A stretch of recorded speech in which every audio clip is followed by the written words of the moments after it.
चक्रवाती तूफान मोखा के प्रभाव से प्रदेश के कई हिस्सों में तेज आंधी और बारिश के कारण बड़े पैमाने पर नुकसान हुआ है। मधेपुरा में आंधी के कारण घरों की छत गिरने से 4 लोगों की मृत्यु हो गई, जबकि एक अन्य घायल है। हमारे संवाददाता ने बताया कि कई स्थानों पर तेज बारिश और ओलावृष्टि भी हुई है। दरभंगा से हमारे संवाददाता ने बताया कि तेज आंधी के चलते कई स्थानों पर पेड़ उखड़ गए, वहीं कई घंटे तक बिजली आपूर्ति भी बाधित रही। पश्चिम चंपारण जिले में भी तेज आंधी और बारिश से कई घरों और दुकानों की छत उड़ गई।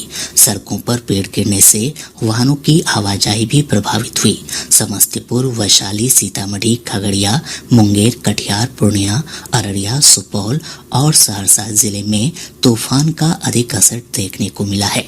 मौसम विभाग से प्राप्त जानकारी के अनुसार सुपौल के राघोपुर में सबसे अधिक 42.2 मिलीमीटर बारिश हुई।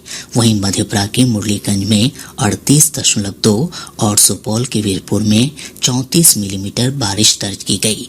मौसम पूर्वानुमान में कहा गया है कि तूफान के प्रभाव से अगले 24 घंटों के दौरान सीतामढ़ी, मधुबनी और दरभंगा समेत राज्य के उत्तरी हिस्सों में कुछ स्थानों पर हल्की बारिश होने की संभावना है। मौसम विज्ञान केंद्र पटना के वैज्ञानिक कुमार गौरव ने बताया कि अगले 2 दिनों के दौरान राज्य के दक्षिणी हिस्सों में जहां तापमान में 2 से 3 डिग्री सेल्सियस बढ़ोतरी की संभावना है, वहीं राज्य के उत्तरी हिस्सों में अगले 3 दिनों में तापमान में 2 से 3 डिग्री सेल्सियस कमी दर्ज की जाएगी। कुख्यात नक्सली गोरा यादव ने आज औरंगाबाद में आत्मसमर्पण कर दिया। उसके साथ एक अन्य किशोर नक्सली ने भी समाज की मुख्य धारा में लौटने के लिए पुलिस, सीआरपीएफ, एसएसबी और कोबरा बटालियन के अधिकारियों के समक्ष हथियारों के साथ आत्मसमर्पण किया। पुलिस अधीक्षक स्वप्ना जी मिश्राम ने बताया कि दोनों पर एक नागरिक और कोबरा बटालियन के 2 जवानों की हत्या का आरोप है। पुलिस अधीक्षक ने कहा कि दोनों ने सुरक्षा बलों की लगातार कार्रवाई और आत्मसमर्पण सह पुनर्वास नीति से प्रभावित होकर आत्मसमर्पण किया। बेगूसराय और पूर्वी चंपारण जिले में अगलगी की अलग अलग घटनाओं में लाखों रुपए की संपत्ति का नुकसान हुआ है। बेगूसराय जिले के मटियानी थाना क्षेत्र अंतर्गत सीमा गांव में अगलगी की घटना में 200 से अधिक घर जलकर राख हो गए। वहीं पूर्वी चंपारण जिले के कल्याणपुर प्रखंड में अगलगी की घटना में 35 घर जलकर नष्ट हो गए। इधर अररिया जिले के पलासी, नरपतगंज और फारबिसगंज में अगलगी की घटनाओं में 70 घर जलकर नष्ट हो गए। इधर बेगूसराय में मटियानी जाकर सांसद राकेश सिन्हा ने पीड़ितों से मुलाकात की और उनकी सहायता के लिए अपना 1 माह का वेतन देने की घोषणा की।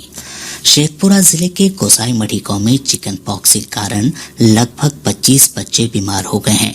बीमारी के प्रसार को देखते हुए civil surgeon doctor Ashok Kumar Singh के नेतृत्व में चिकित्सकों और स्वास्थ्य कर्मियों के दल ने गांव का दौरा किया और पीड़ितों के बीच दवा का वितरण किया।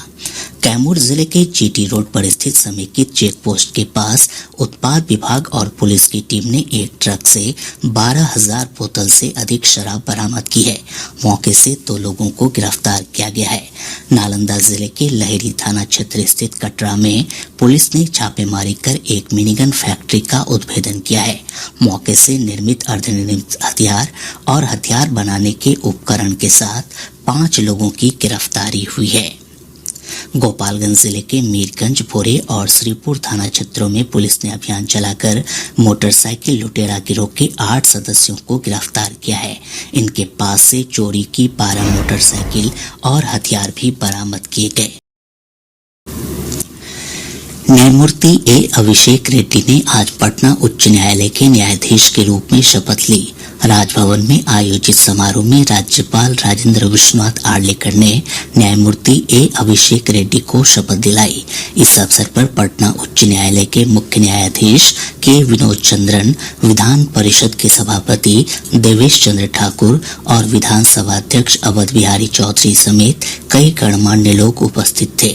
न्यायमूर्ति अभिषेक रेड्डी का तेलंगाना उच्च न्यायालय से पटना उच्च न्यायालय स्थानांतरण हुआ है।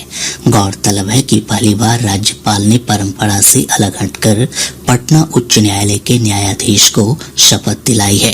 पहले सिर्फ मुख्य न्यायाधीश को ही राज्यपाल शपथ दिलाते थे। कांग्रेस के वरिष्ठ नेता राहुल गांधी द्वारा मोदी सरनेम को लेकर दिए गए विवादित बयान से जुड़े मानहानि मामले में पटना उच्च न्यायालय में अब 4 जुलाई को सुनवाई होगी। आज हुई सुनवाई के दौरान न्यायालय ने पटना एमपी एमएलए कोर्ट के आदेश पर रोक को बरकरार रखा। गौरतलब है कि राहुल गांधी को पटना की एमपी एमएलए अदालत ने 25 अप्रैल को अदालत में सशरीर उपस्थित होने का आदेश दिया था। इस आदेश के खिलाफ राहुल गांधी ने पटना उच्च न्यायालय में याचिका दायर की थी। बिहार लोक सेवा आयोग के अध्यक्ष अतुल प्रसाद ने कहा है कि शिक्षक नियुक्ति का विज्ञापन 2 से 3 दिनों के अंदर प्रकाशित कर दिया जाएगा। परीक्षा का आयोजन अगस्त महीने में संभावित है। आज पटना में संवाददाताओं से बातचीत में उन्होंने कहा कि प्राथमिक, माध्यमिक और उच्च माध्यमिक विद्यालयों के शिक्षकों के रिक्त पदों के लिए एक साथ आवेदन लिए जाएंगे। वांछित योग्यता रखने वाले अभ्यर्थी अलग अलग तिथियों पर तीनों परीक्षा में शामिल हो सकते हैं। श्री प्रसाद ने बताया कि प्राथमिक विद्यालय के शिक्षकों के लिए intermediate, diploma in elementary education या बीएड और टीईटी उत्तीर्ण होना आवश्यक होगा। वहीं माध्यमिक विद्यालयों में शिक्षक बनने के लिए स्नातक, बीएड और एसटीईटी उत्तीर्ण अभ्यर्थी शामिल हो सकेंगे। इसके अलावा उच्च माध्यमिक विद्यालयों में शिक्षक बनने के लिए अभ्यर्थियों के पास पोस्ट ग्रेजुएट और बीएड की डिग्री होने के साथ साथ एसटीईटी उत्तीर्ण होना अनिवार्य होगा। केंद्रीय गृह मंत्री अमित शाह ने कहा है कि सरकार ने 2015 से अब तक लगभग 2000 अप्रासंगिक कानून निरस्त किए हैं। श्री शाह आज नई दिल्ली में विधायी मसौदे तैयार करने पर प्रशिक्षण कार्यक्रम के उद्घाटन समारोह को संबोधित कर रहे थे। उन्होंने कहा कि नरेंद्र मोदी सरकार के सत्ता में आने के बाद कानून के क्षेत्र में अनेक पहल की गई है। श्री शाह ने कहा कि विधायी मसौदा तैयार करना विज्ञान या कला नहीं है, बल्कि यह कौशल है जो सही भावना से कार्यान्वित किया जाना चाहिए। गृह मंत्री ने कहा कि कानून स्पष्ट होना चाहिए और उसमें खामी की कोई भी गुंजाइश नहीं होनी चाहिए। उन्होंने संसद और राज्य विधायिकाओं के अधिकारियों से आग्रह किया कि कानून का मसौदा सरल और स्पष्ट शब्दों में बनाया जाना चाहिए ताकि कभी भी किसी भी बिंदु पर कोई टकराव नहीं हो।